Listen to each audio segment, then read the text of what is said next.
Christophe Bordet. Même le président Macron ne sait pas s'il est bon.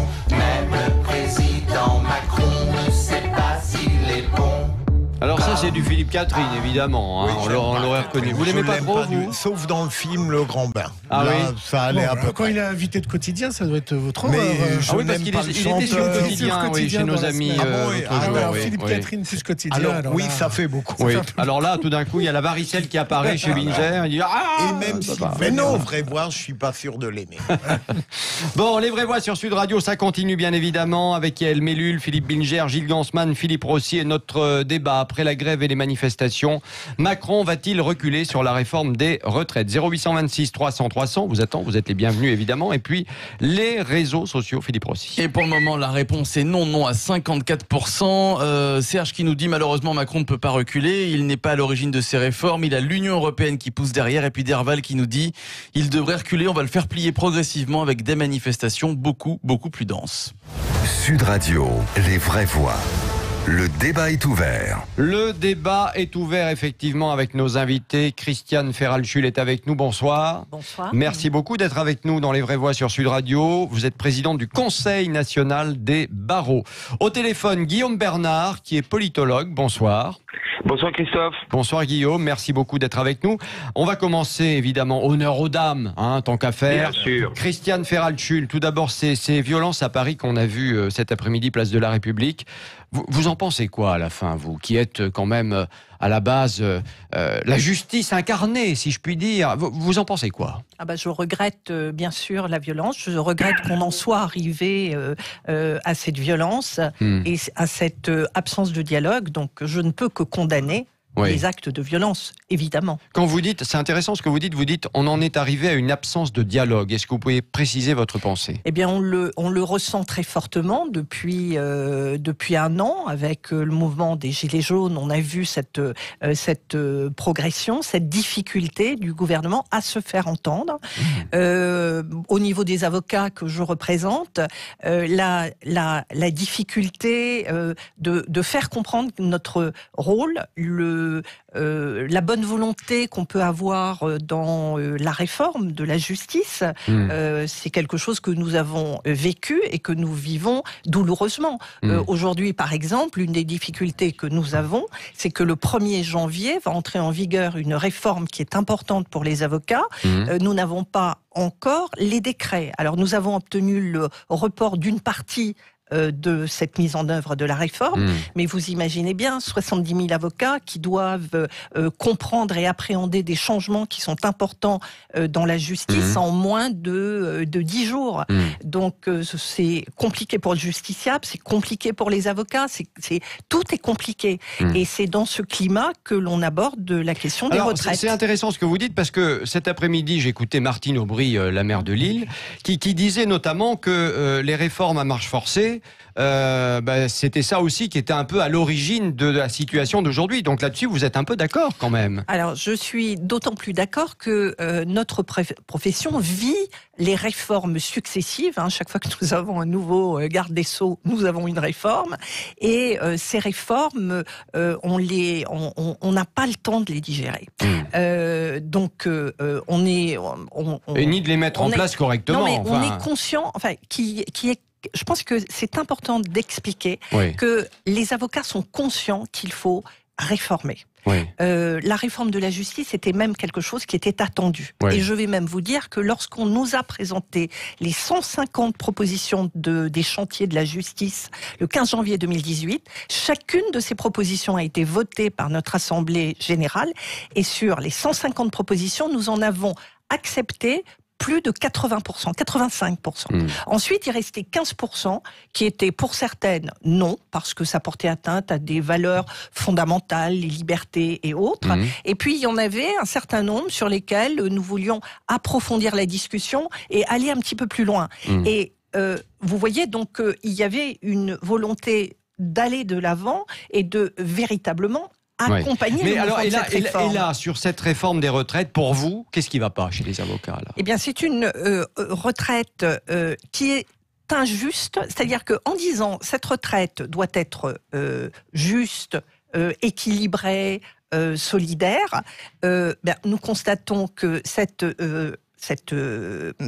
retraite est injuste dès le départ. La fusion des statuts du libéral, du salarié, du fonctionnaire pose problème. Nous, lorsque nous gagnons 1 euro, nous avons déjà financé notre outil de travail. Nous avons déjà payé des personnes. Nous avons payé notre loyer. C'est pas le cas du salarié, c'est pas le cas du fonctionnaire. Nous n'avons aucun des éléments de la protection sociale. Nous n'avons pas les indemnités de congés payés. Nous n'avons pas les congés payés. Nous n'avons pas les 35 heures. Nous n'avons pas nous n'avons pas cette protection sociale. Et nous n'avons pas, a fortiori, la protection du fonctionnaire. Votre caisse de retraite chez les avocats, elle est excédente.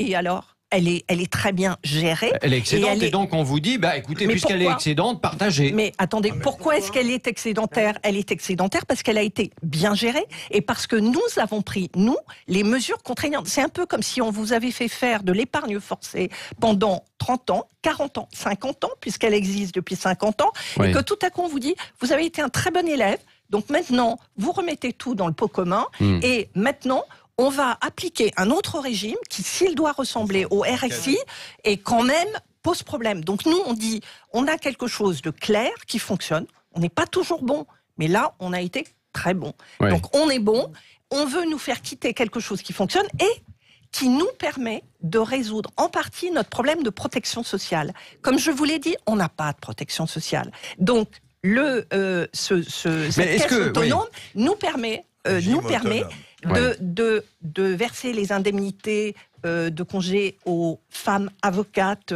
les congés maternité, apporte des indemnités aux avocats en difficulté. Vous savez que quand il y a un accident de la vie, on a zéro. Et je pense que c'est important qu'on le comprenne. Christiane Ferral-Schul, est-ce que vous pensez pas, est-ce que vous ne pensez pas quand même que certains vont se dire chacun manifeste pour conserver ce qu'il a, pour sa petite chapelle, et puis l'intérêt général, tout le monde s'en fout. Alors moi, ce que je constate, c'est que à chacun on dit venez dans le régime universel, mais on va tenir compte de vos spécificités. Moi, ça me frappe. Les policiers, je vois que pour ceux qui sont allés les policiers, vous avez vu le tweet du ministre de l'Intérieur ces dernières heures, hier soir ou ce matin, je ne sais plus, qui a dit non, mais vous inquiétez pas, vous, vos retraites, il n'y aura pas de problème, on va rien changer, on va rien bouger, elles baisseront pas, quoi. Donc, qu'est-ce que vous en tirez comme conséquence ? Moi, ce que je constate, c'est que le véritable risque, c'est qu'on aille dans ce bing bang, parce que c'est de ça qu'on parle, on va mettre tout dans le même panier, et ensuite on va retricoter pour chacun des spécificités. Prenez le cas, moi j'aime bien le cas du danseur. Le danseur, à 42 ans, il s'arrête. Qu'est-ce qu'on fait ? Même avant, on parfois. décide qu'il n'y a plus de danseurs en France. Qu'est-ce qu'on fait ? Donc, on voit bien le pilote de ligne qui, pour des raisons de sécurité, ne doit pas faire des vols long courriers à partir de 60 ans. Je trouve que nous avons créé un problème là où il n'y en avait pas. La retraite, ce n'était pas un sujet, c'est devenu le sujet. Alors, il faut retirer cette réforme ? Il faut la retirer telle qu'elle est là, la réforme ? En tous les cas, il ne faut pas l'appréhender comme ça a été fait. Donc, je pense qu'il serait prudent de recommencer, de repartir complètement à zéro, s'il faut repartir. Mais aujourd'hui, c'est pas le premier sujet des Français. C'est pas la priorité. Donc, je ne vois pas l'intérêt de mettre sur la table ce sujet qui, certes, va poser les problèmes, mais nous sommes tous capables de nous mettre autour d'une table et de dire, à un moment donné, comment on règle le problème pour dans 30 ans ? Comment on va faire ? Quel est peut-être l'effort que chacun doit faire. Mais on ne provoque pas cette situation de remise à plat qui provoque un électrochoc dans un climat où tout le monde est traumatisé et où tout le monde, finalement, a une réaction viscérale de rétractation. Toutes les vraies voix vont pouvoir réagir, bien évidemment, mais je voudrais qu'on écoute ce qu'a dit Martine Aubry cet après-midi, Madame 35 heures, maire de Lille, comme vous le savez, qui parle pas souvent, mais alors quand elle parle, ça fait mal. J'en ai mené des réformes dans ma vie. Je n'ai jamais menti aux Français, qu'ils aient au moins le courage de leurs opinions. Voilà. Et aujourd'hui, il y a tellement d'inégalités dans les systèmes de retraite, et il y a tellement d'inégalités qui entraînent que les petits retraités ne peuvent pas vivre. C'est ça qu'il faut changer. Alors c'est quoi le problème ? C'est d'opposer le conducteur de TGV avec le chauffeur de bus, mais quelle honte! Ce sont des petites retraites, des gens qui ont travaillé dur, et on les oppose entre eux. Le problème des régimes spéciaux, ce n'est qu'un problème, qui n'en est pas un d'ailleurs, parce que les choses peuvent se faire dans la justice et correctement. Le vrai sujet, c'est la justice dans le système de retraite. Voilà.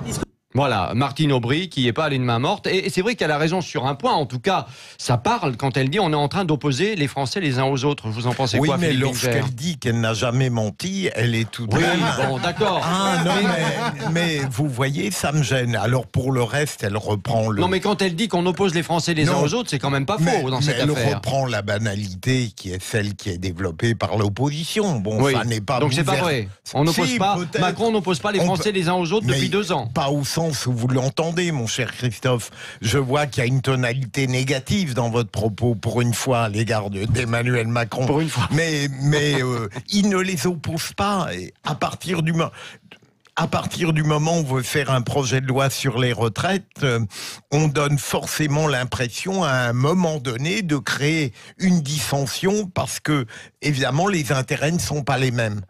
Yael Mellul, non, Non, pas moi, d'avis sur la question ? Si, bien sûr. Non, moi, je voulais dire que je soutiens à fond les avocats. Oui. Évidemment, parce que d'abord, je l'ai été pendant 20 ans et on l'est toujours. On l'est à vie. On l'est à vie. Et moi, ce qui m'a marqué dans l'exercice de ma profession, c'est que je suis tombée enceinte, il m'est arrivé de tomber en arrêt maladie. C'est la CNB qui paye. Hein. CNBF. La CNBF qui paye, hein, donc c'est la caisse autonome qui paye, hein, d'accord. Donc là, qu'on remette en question ce système de retraite pour lequel nous sommes... Les avocats sont extrêmement chargés, on a des charges colossales. Il y a énormément d'avocats qui déposent le bilan. J'ai déposé le bilan parce que j'étais énormément chargée. Hein. Ah oui. D'accord. Parce qu'on a l'impression que les avocats, globalement, vivent bien. On a la vision de l'avocat qui est riche, qui roule sur Mais oui, mais bien sûr. Mais ce n'est évidemment. pas vrai. Il y a beaucoup d'avocats qui n'ont pas d'argent, qui galèrent, qui déposent les bilans. Je veux dire, c'est une réalité. Vous la connaissez mieux que moi. Ferracci. Enfin, je veux dire, Ce point est très important parce que les conséquences du régime universel, s'il devait nous être imposé, est très important. Bien sûr. Vous pouvez pas imaginer le nombre de messages que je reçois de jeunes qui n'ont plus envie de rentrer dans cette profession, avec un taux de charge annoncé. Voilà. Aujourd'hui, il est environ de 47-48%. C'est énorme. Avec l'augmentation, parce que pour au moins 50% de la profession, c'est une augmentation de 14% de charge. C'est-à-dire qu'on va passer à 60% pratiquement. 60% économiquement, on ne tient pas. Ça donne plus envie de travailler. Ça ne donne pas envie de rentrer dans la profession. Ça va conduire beaucoup d'avocats individuels à sortir de la profession et ça va conduire à licencier, parce que nous nourrissons dans la profession environ 50 000 salariés. Il ne faut pas les oublier, ceux-là. Nous sommes 70 000 avocats. Nous faisons travailler au moins 50 000 salariés. Il y a les secrétaires, il y a donc, qu'est-ce qu'on va faire l'administratif autour. Économiquement, personne ne peut assumer cela. Donc, automatiquement, ça va conduire à restreindre et à ratatiner. Et dans un pays, nous ne sommes pas un service comme les autres. La justice est quelque chose, c'est un pilier, en fait, ce que vous dites, dans un État démocratique. Avec cette réforme, c'est aussi l'appauvrissement de la justice qui se poursuit, mais qui s'intensifie même. C'est pas déconnecté de la réforme de la justice dont je vous ai parlé tout à l'heure. On a beaucoup joué sur le fait que vous auriez été un régime spécial, alors que c'est un régime autonome. On ne coûte pas 1 euro. Le régime spécial. Vous ne coûtez pas 1 euro aux Français. Non. Le régime spécial est adossé sur le régime général. C'est une adaptation du régime général. Nous sommes autonomes. Moi, je comprends votre discours et je vous soutiens, mais vous pouvez pas dire nous on est les bons élèves et les autres on les emmerde. Vous ne pouvez pas avoir c'est pas ce qui est dit. Non, mais ça peut donner cette impression. Vous comprenez pas du tout. Ça peut donner cette impression. Vous aviez qu'à bien gérer. Vous, le reste de la France, ça a été mal géré. Nous, on a été les bons élèves. C'est vrai que la RATP, s'il gérait bien, ça serait pas mal quand même. Mais nous, on veut garder notre affaire à nous.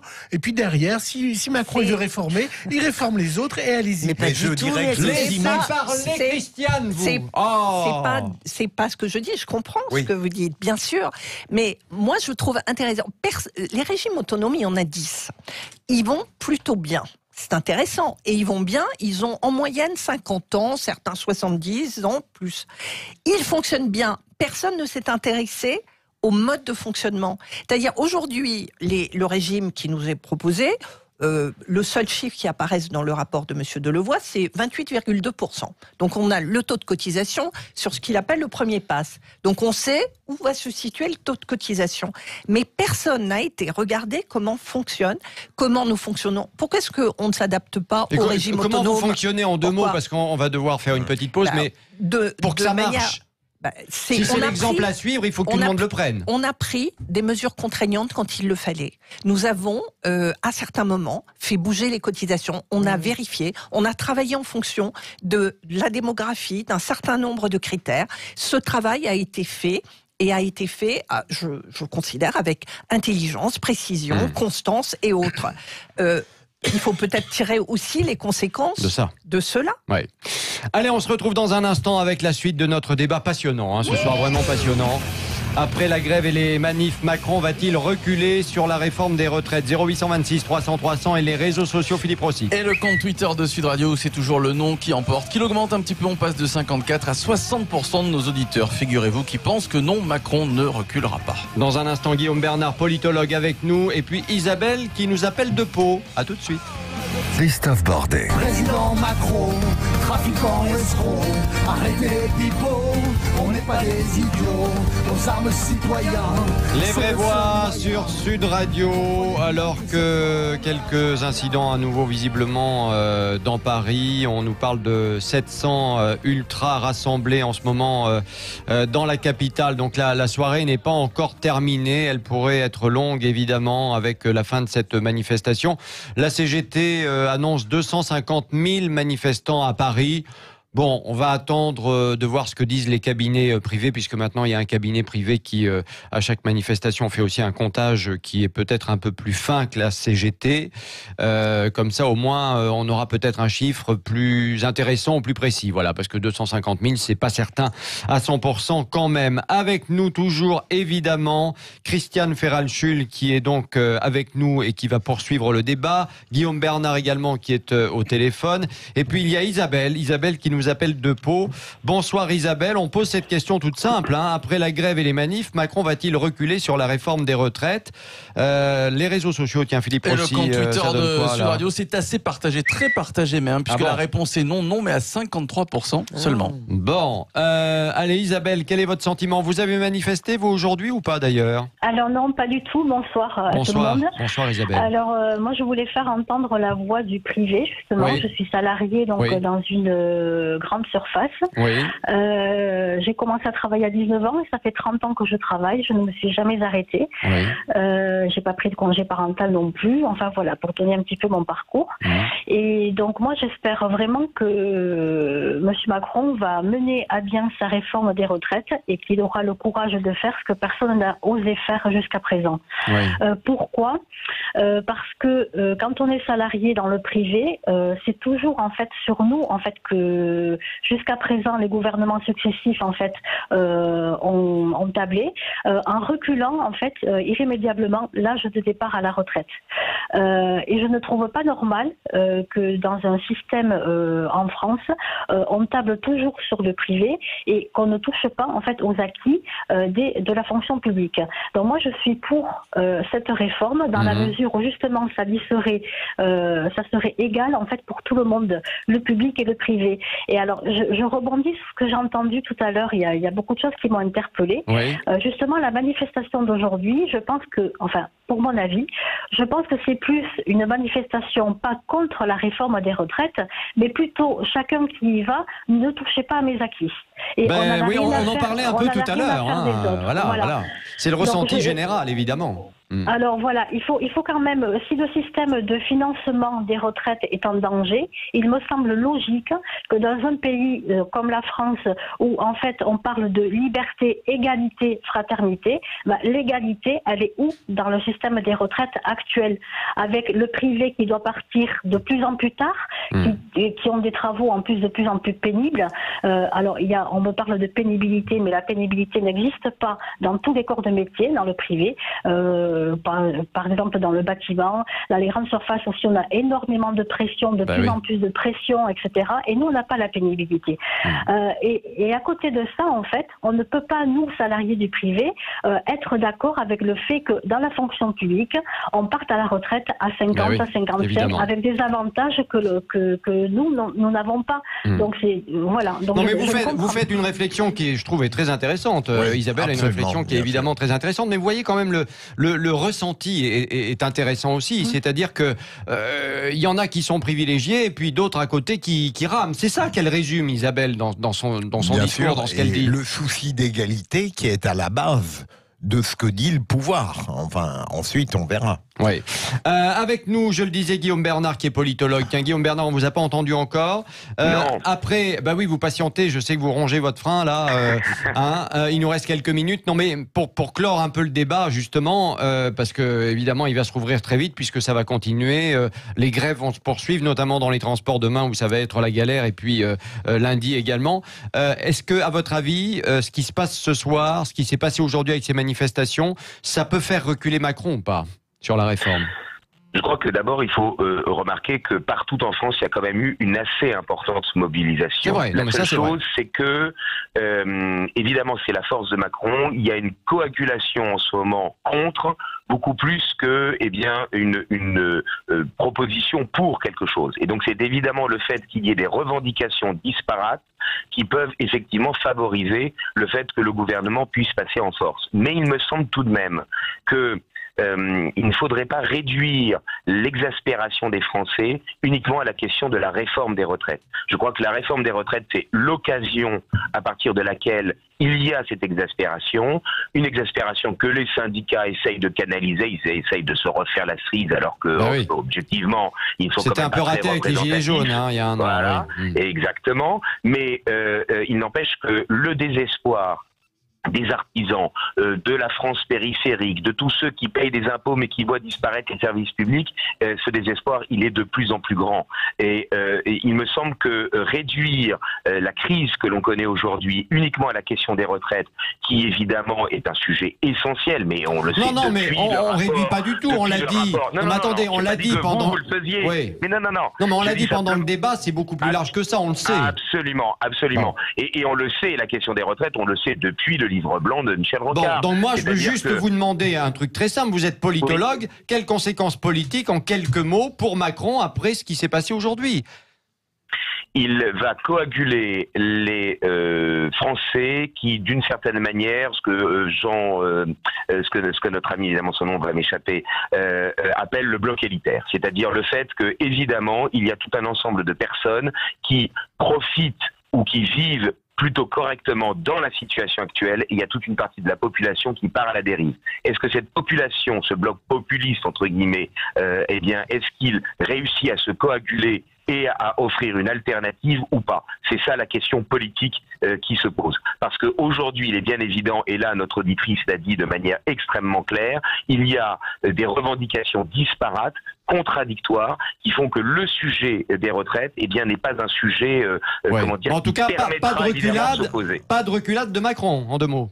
A priori, je pense qu'il va justement chercher à montrer de la fermeté, mais le problème, c'est que le sujet est présenté de manière, entre nous, hypocrite, parce que le cœur du problème des retraites, c'est évidemment la natalité. Or, derrière la natalité, il va matraquer les mères de famille en supprimant un certain nombre de trimestres pour les mères de famille nombreuses. Et de l'autre côté, n'est jamais posé le cœur de la question, qui est que d'un côté, les retraites de certains sont payées par des cotisations sociales et d'autres, pour la fonction publique d'État, par le budget de l'État. Or, c'est ça le cœur du problème. C'est qu'il y a des Français qui payent doublement des retraites en payant des impôts et en payant leurs cotisations. Merci beaucoup d'avoir été avec nous, Guillaume Bernard. Christiane Ferral-Schul, merci d'avoir été avec nous. Vous reviendrez ? Ah, mais avec grand plaisir. Je ne peux pas réagir. Vous pouvez aller vraiment rapidement. On est en retard déjà, mais c'est pas grave. Je voulais réagir parce que tout à l'heure, Madame parlait de la Isabelle, fonction qui était publique. avec nous. Oui.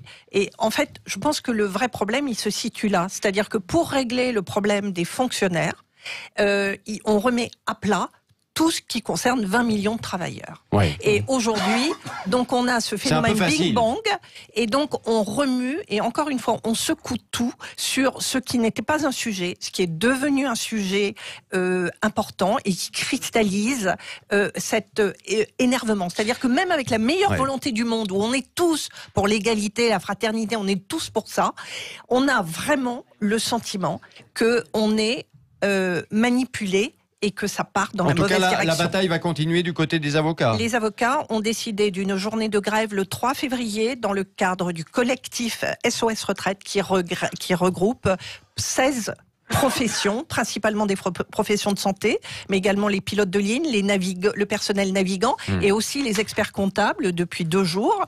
Donc oui, nous représentons 1 million de professionnels qui faisons travailler plusieurs millions de salariés, et sur ce terrain-là, nous sommes effectivement déterminés. Merci beaucoup d'être venu nous voir dans Les Vraies Voix sur Sud Radio. Le résultat de notre débat.